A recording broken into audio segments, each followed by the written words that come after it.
ක්‍රීඩා පිටියට අවතීර්ණ වන Beda sudah tu nombor tahu di semuanya sudah tahu terangkan.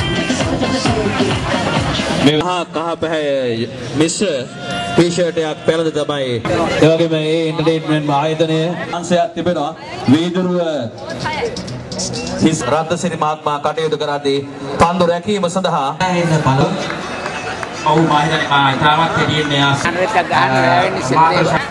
අනිකාන්තයේ සිට කුසල් වේගයෙන් පාරක් කෙල කරනවා එක්ස්ට්‍රා කවර් කලාපයෙන් ඉහළින් පන්දු ඇරියේදී එක ලකුණයි දෙවන ලකුණ කරා ක්‍රීඩකයන් කකුණු සංඛ්‍යාව. යලිදී වෙනවා අනන්තල විජේසිංහ. වේගයෙන් පාරක් කෙල කරනවා පන්දු උඩ පන්දුවක් ලෙසින් රකින්නට සූදානම්.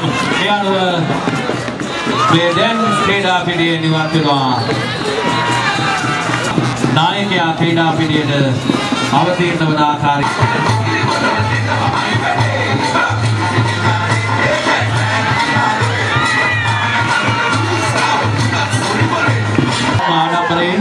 ඔවුන් දිහා බලා ඉන්න මේ දැකුම් කළු පහරක් එල්ල කරලා ලකුණු 6යි. වර්ණවත් කඩුලකට නළුනිලි කණ්ඩායම සුරාජ් පාපා වේගයෙන් පහරක් එල්ල කළා. උඩ පන්දුවක් රැක ගන්නවා මේ වෙන විට විදුලි කලාපයේ සිට දිවයනවා චමීර.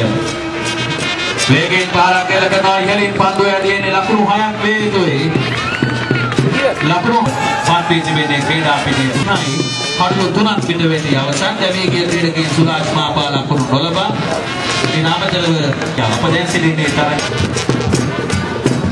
ඉදිරියට ගමින පහරක් එල්ල කිරීමට උත්සාහ කළා කාවික. නමුත් හැකියාවක් ලැබෙන්නේ නැහැ.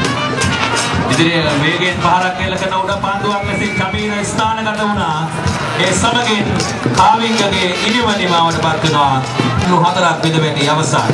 දැන් නවක පිටිකරුවා ක්‍රීඩා පිට පියසෙන්නේ යනික් වික්‍රමගේ විය යුතුයි. තීරසිංහ දිවයනවා පන්දු වීම.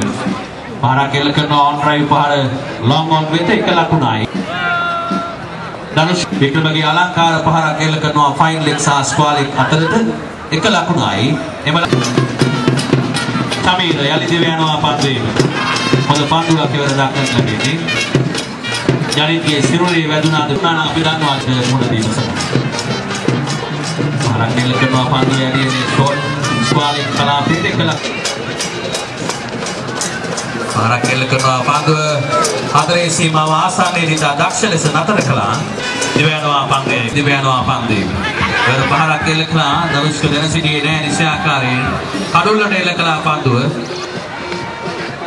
විදුලි කලාපයේදී පන්දුව ඇදී එක ලකුණයි. ඉබදත් කඩේතු සම්පාදනය විය යුතු